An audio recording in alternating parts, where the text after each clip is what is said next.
think I caught the part that it was like a jet boat. like I knew that, but I don't think I realized that it was like riding on jet skis or something. Class 3 rapids. Is that what he just said? Welcome to our Oregon Coast series. If you enjoy our adventures, please subscribe. In our last episode, we began our 346-mile journey, driving the entire length of Oregon along the Oregon coast, the People's Coast, because most of the coast is available for public use. In this episode, we travel from Gold Beach to Cape Blanco. We get a little wet on our crazy 7-hour ride along the wild and scenic Rogue River before making ourselves at home at the most beautiful cape. From seals to ocean waves, from a serene campsite to a wild river, the sights and sounds of the Oregon coast did not disappoint.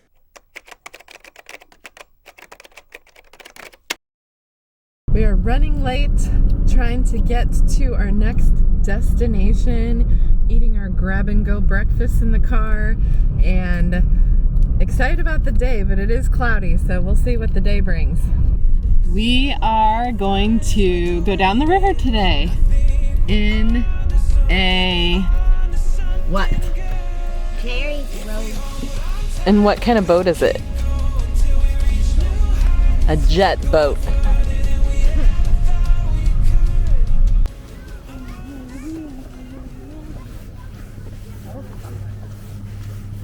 Good morning. Morning. 4 of you? Yes. We're going to put you in the back row. Okay. Close enough. How's everybody doing today? Right? You guys ready? You guys ready? David? Got your seatbelt on? There's no seatbelts. The sea lion is bidding us adieu.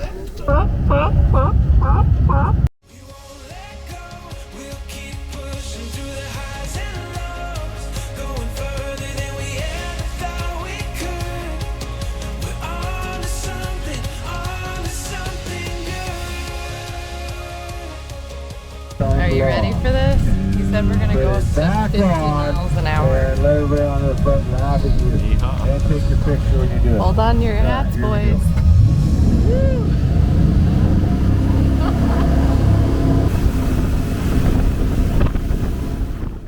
Our boat trip started with a calm ride going under a bridge, which marked the beginning of our 7-hour, 104-mile round-trip adventure on the wild and scenic portion of the Rogue River, one of the first rivers included in the Wild and Scenic Rivers Act of 1968.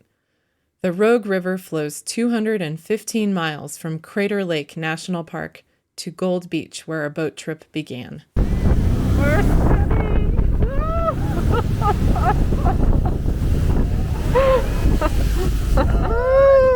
You guys are doing great. It's been. Well, let it be our guide. And if we hold on tight, we'll keep going till we reach new heights. Going further than we ever thought we could. Yeah, we're on to something good. going into the Copper Canyon.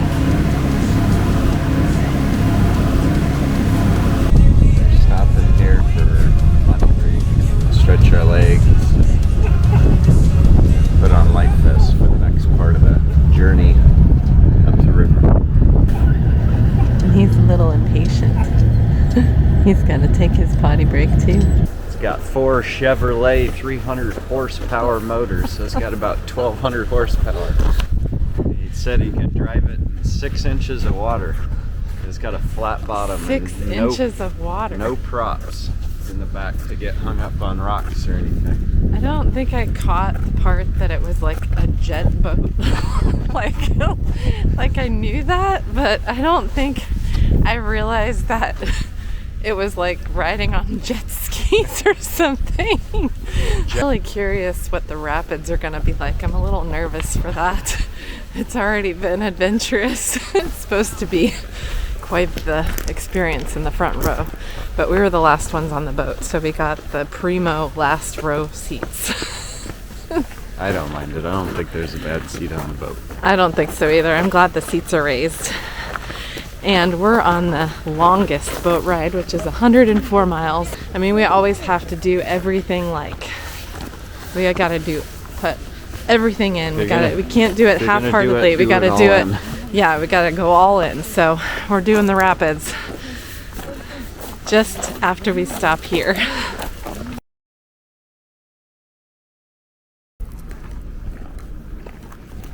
We're heading back down to our boat to go on the rapids for 2 hours, Steve. We gotta stuff our faces with some snacks first because we don't want to do that while we're in the rapids. And we're off. Daniel wants to get wet, so we put rain pants on him. He wants to be in the splash zone. Class 3 rapids. Is that what he just said? Our boat typically went about 35 miles per hour, with speeds up to 50 miles per hour. To make sure the ride was extra exciting, our guide spun the boat in circles too. Could our grins get any bigger? Arms up. Woohoo! Yes, wherever it's possible to try to give the raft traffic a wake-free pass. Among the 500,000 visitors each year, we were not the only ones enjoying the Rogue, one of the longest rivers in the state. Our guide pulled over whenever we came upon rafters or kayakers seeking the thrill of the river like we were.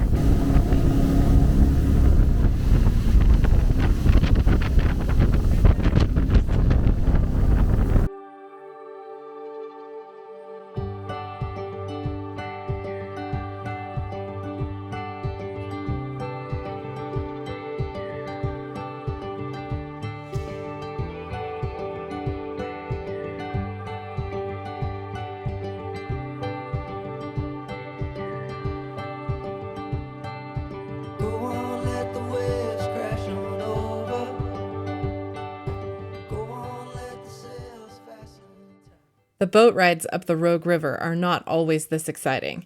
The boats began running mail up the river in 1895 and still continue to deliver mail, making them one of the few remaining mail boats in the nation.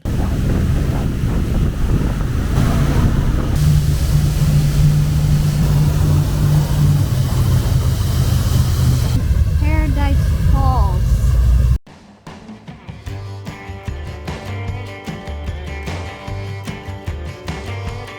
Singing Fleetwood Mac, reading Kerouac with a note Save the Kodak on best the for dashboard. last. Double stairways. It's Georgia on my mind, crossing state lines through the Gulf Shore, or a gateway to the west. Colorado's blessed, I'll invest my time in the gold rush. Put on your sunglasses, yeah, we're striking matches to all this madness behind us. There's no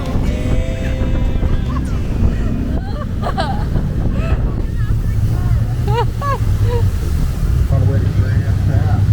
So we're turning around because the rapids are too intense. Yeah, we're there. Grand Pass might be fun. We switched and David gets to sit on the end. We're going back through those rapids.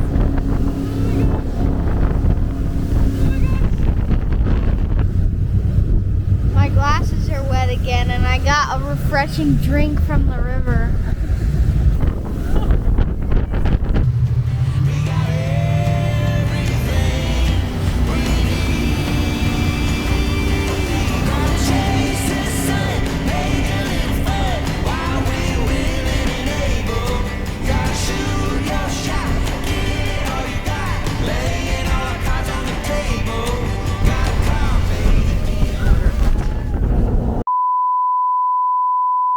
Gonna get some lunch.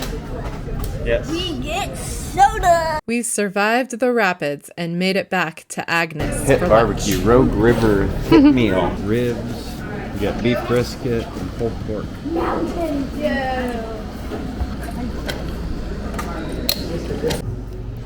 We're eating our barbecue meal that was included with our boat ride. What does the critic say? Absolute 10. 10. 10 with soda. Excellent. 10. Sometimes lots of soda. And we even have a view Lots of sugar. of the Rogue River with our boat down below. I think we should get the cobbler for not stuffed. Peach cobbler. It's a berry cobbler. Daddy destroyed our blackberry cobbler and divvied it out into 4 bites. Blackberry cobbler. It's berry cobbler, blackberry, It's $1.50 a little cup of cobbler. $1.50.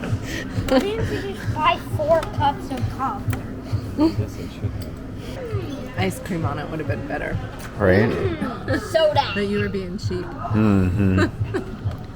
Going back to the boat. So far we saw bald eagles, ospreys, deer, salmon. What am I missing? Peregrine falcons, sea lions. That was my highlight, the sea lion at the beginning. That was, Seeing us off. yes.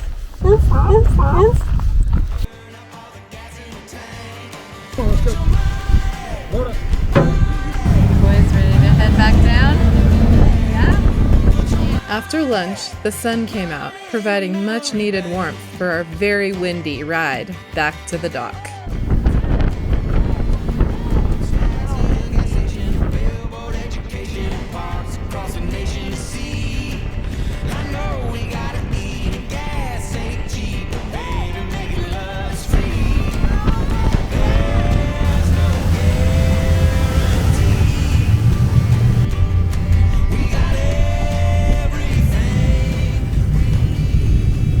I'd like to thank everybody for riding along with me today. Hope you had a good time. That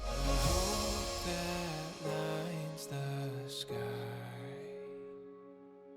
We'll let it be our guide. We turned around because we saw a really cool stop. So, looked like epic Oregon coast roadside pull-off. This reminds me of Hawaii, but we are in Oregon. Incredible view.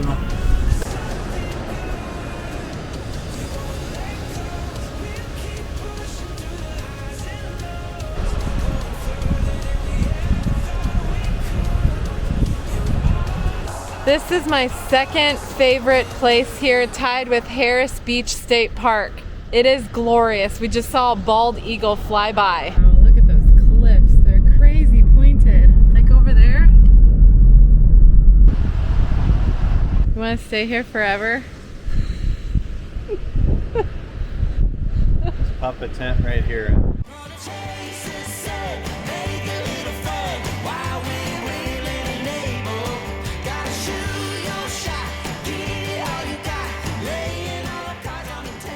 Port Orford, we made it. Took us forever because there's so many beautiful stops between Gold Beach and Port Orford. Note to self, come back and spend more time in this area because it is gorgeous. Turquoise waters, just big pointy sea stacks. It's smelling fishy here at the Port Orford dock. It says it can hoist 25 tons.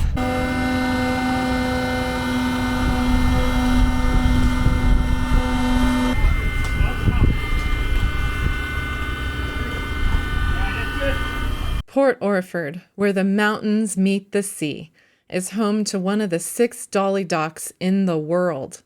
A dolly dock is where cranes lift boats out of the water onto trailers or dollies where they are stored. Late afternoon is a good time to see the port in action. It was definitely exciting for the boys. See anything? Show me what you see. Big crabs? They're decent size.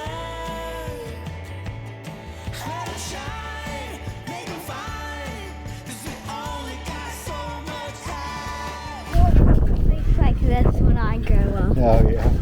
We went to Port Orford Crane Dock where they had like crab and fish. And we got to see guys toss it in, so I did a drawing on it. After filling up the tank, we ventured to Cape Blanco State Park, our final stop for the day, the westernmost point in Oregon and second westernmost point in the contiguous U.S., after Cape Alava in Washington. We also happen to have campground reservations for the night. We are hoping there are not windy conditions like they've recorded here of a record 184 miles per hour. It looks like we're going through a tunnel of trees. It's like an illusion. This reminds me of Hawaii. I think Oregon is a cross between Hawaii and Alaska, I've decided. Cape Blanco has a feeling of remoteness at its very exposed location, jutting out into the Pacific Ocean. We feel like we're out in the middle of the ocean. Because we are. On the edge of the ocean, anyway. Oh my gosh, you have to see this rock. It is crazy! And it felt even more remote because we had this whole viewpoint entirely to ourselves. There wasn't a single person around. Does it get any better than this? Purple lupine flowers were covering the hillsides. Needle Rock, an impressive pillar, was protruding from the water. There were views all around us. It was absolutely beautiful. It was a good thing we enjoyed this incredible view, because the next day held something much different. This is like a stellar sight. We have like our own forest. Cape Blanco ended up being our favorite campground of the whole trip because of the views, well-spaced sites, remoteness, and coastal trail behind the campsites. It was so peaceful and calm. So we're making our first camp meal, and it's day, 5? So we've been cheating and eating out a lot. The surprising thing about this campground was that the cape is like, you can practically see it through the trees over here. Not quite, but it's where the sun's setting out there. It's pretty windy out at the cape, but in here with these big trees, They're barely blowing. yeah, we're totally sheltered from the wind. Pretty decent privacy from your neighbors, and a huge area for the boys to play at Site 41 here. Good food. Delicious and nutritious.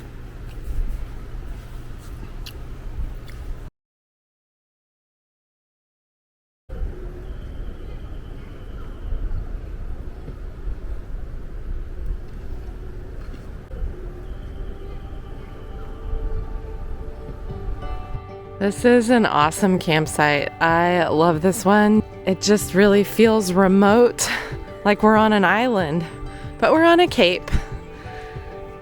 Steve's trying to charge our fridge with the solar panel, but it doesn't have much sun today. So it is 49 degrees outside. And that top temperature is tracking the temperature of our fridge. It is quite cold here. Yeah, We are all bundled up. I found a gigantic slug.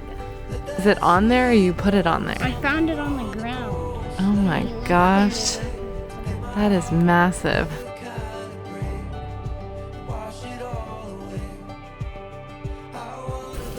Waking up in Misty Island this morning. Got the ocean mist out here.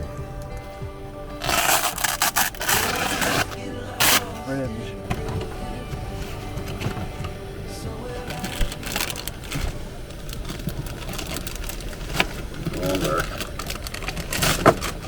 handy gear, our camping conveniences to make life on the road a little easier.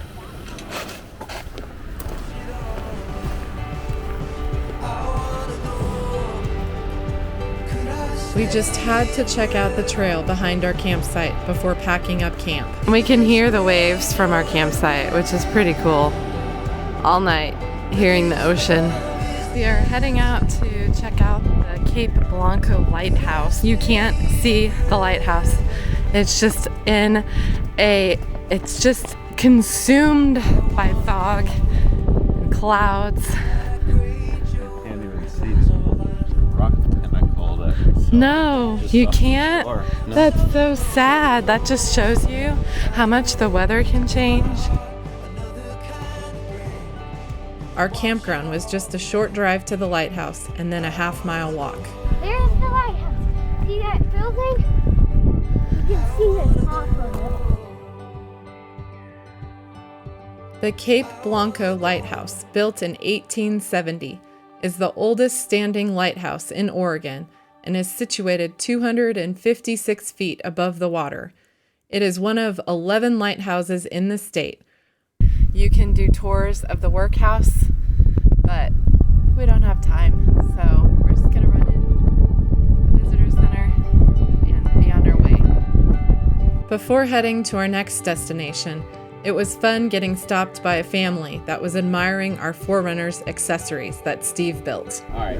I love it. I took a couple pictures, so I hope that's all right. Absolutely. Get some ideas. Yeah. For sure. Thank you. You're welcome. Said, hey, you don't have that gray 4Runner in the parking lot, do you? I said, yeah. He says, oh, I love that rear carrier. Who made it? I said, I did. Join us in our next episode as we drive further up the Oregon coast for a beautiful ride along the beach before making it to the central region, where we visit another picturesque lighthouse. The stunning coast doesn't cease to amaze us. The beaches, the wildlife, the tide pools, the trails, the scenery. Truly, Oregon is magic.